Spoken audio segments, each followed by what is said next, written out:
We are we are watching the Democrats start to eat their own and fall apart before the midterms. This Graham Platner he's like the Democrat IQ test. Put your foot in the water. Is it too hot, too cold? It is the dividing line for Democrats right now because it's getting so bad that many Democrats are starting to turn on him as well. And this could, if they let this guy go through, this could become such a national scandal and get so much worse for them that it could pull the Democrats down for the midterms while MAGA is already rising. And I say MAGA because we take over the Republican Party. It's us driving the car now. So yes, Republicans, but it's MAGA. We are winning. Trump is winning. We got momentum back, baby. And while we're doing this, the Democrats are imploding.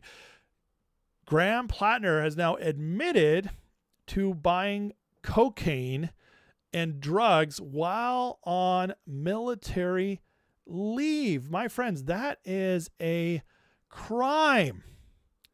Here's Platner admitting on Reddit post taking cocaine, and he highly recommended it. This is back in February 2020. This dummy it opens up and admits it on Reddit. We have right here, took 2 months of terminal, most of it combat issue. So I was making a pretty penny doing just about nothing. In other words, he was just collecting government dollars for sitting around because of his injury or sickness. Then he went backpacking through Europe on your tax dollars, folks, while he's in the military. On the government dime, walked the Camino de Santiago, did some drugs, and had a blast partying up in hostels across the continent.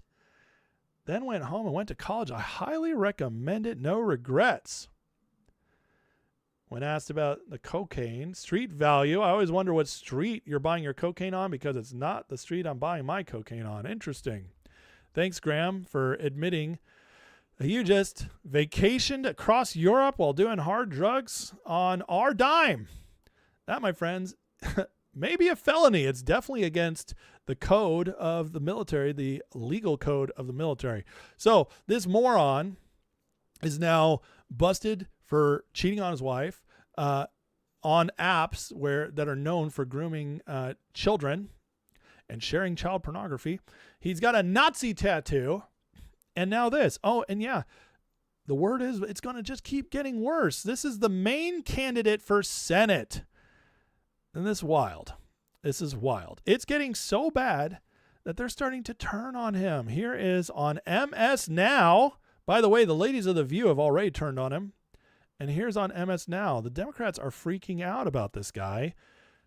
And I love the panic. The problem is his judgment, which he clearly has been lacking in as an adult. It's one thing to have foolish, youthful indiscretions, but I'm sorry, you cannot get past. It is not a Nazi-style tattoo. It is the tattoo of concentration camp guards. It is the very worst tattoo you can get if you are getting anything Nazi, and that's a pretty high bar there. So this has been a slow motion train wreck ever since that tattoo and knowledge of it hit the world.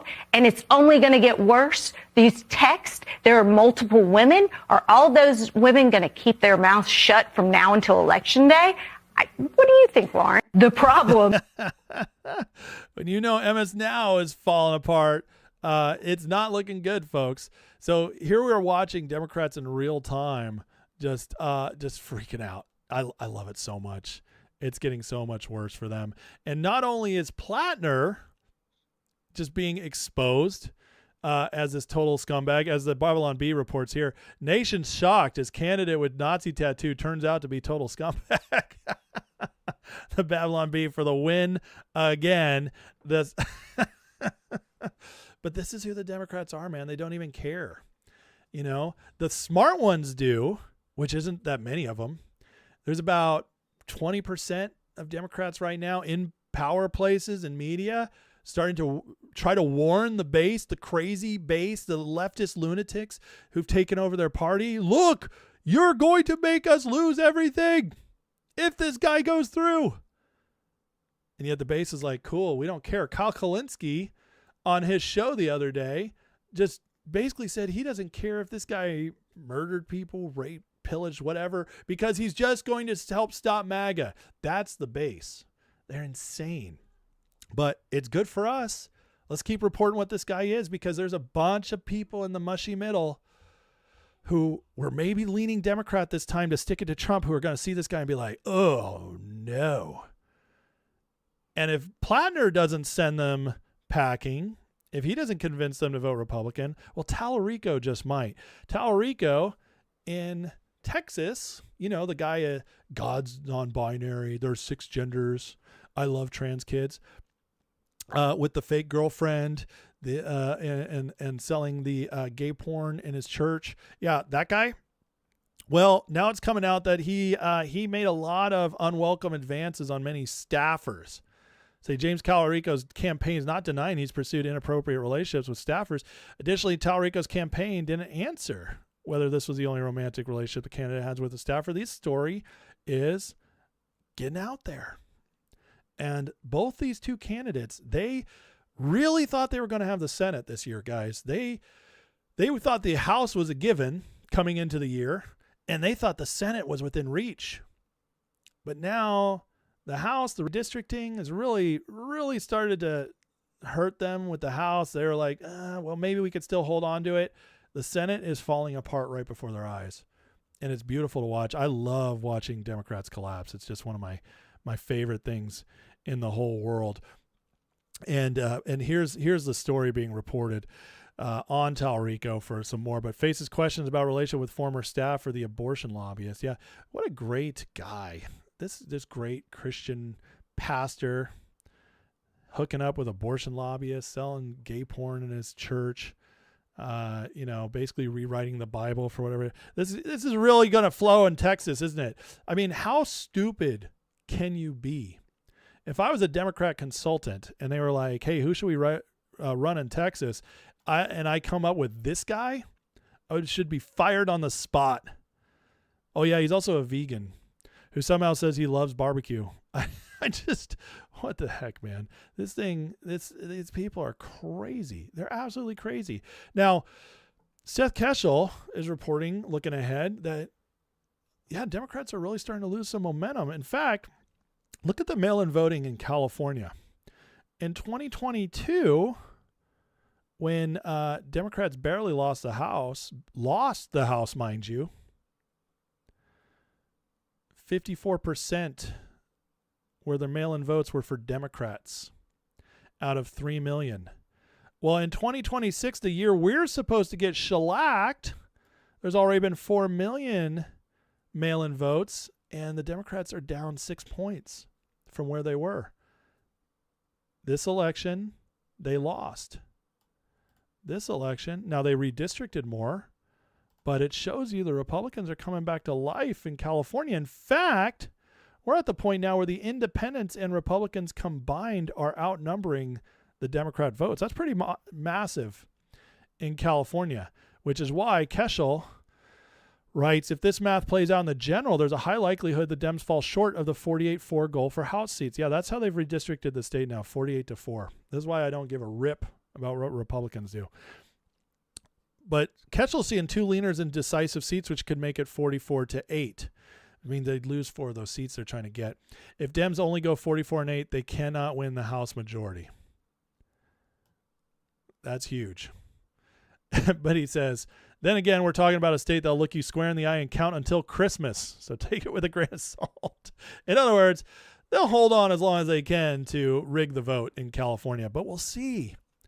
Because with the election, the federal election laws, with Trump's executive order being held up, and whatever the Supreme Court does, the Supreme Court strikes down what they've been doing with mail-in ballots, that could put an end to a lot of California's rigging, or at least the extent of it. It'll limit it significantly, which can be absolutely huge for this upcoming midterms. Now, looking ahead to the midterms, the biggest thing is the gas prices, right? And I just wanted to make sure everybody knows that everybody complaining about Trump, well, look what a lot of the blue states are doing. Why the gas prices are up under this Trump era when they went down at first. These states are increasing their taxes and gases on fees. That's another reason why your prices are going up. So again, it's important to understand the psyop going on even goes to your wallet. They want to make Trump look worse, so they raised taxes and fees when it got lower, and now it looks even higher when it goes back up. Why aren't all the people obsessed with price of gas talking about this? Because it's a midterm year, and they want Trump to look really, really bad. But again, this will start fixing itself, because the other thing is that, when you make things look as bad as possible and then they start getting better, people accept a little relief, and they're happy about that over massive relief because they're just relieved to have anything. So it could end up biting them, especially if Iran gets fixed up. And then we're starting to see one of the narratives they're going to run on. Trump's going to start pushing out there and reminding everybody, and that is this. The analysis of the past tax filing season confirms POTUS's working families tax cuts delivered the largest share of tax relief to millions of low and middle income Americans, providing for their families working overtime, living on fixed incomes, running small businesses. 93% of people paid less taxes this year in America. 93%. So much for the billionaires only being the ones getting the tax cuts. 93% is massive.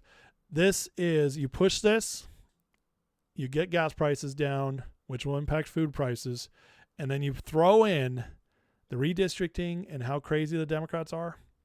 We're definitely heading to a place, guys, where it could look good for the Republicans heading in, and Trump could pull off the miracle. Tonight, we're going to be watching California. Now, a lot of California won't be decided tonight because of how they count, because they're always rigging it.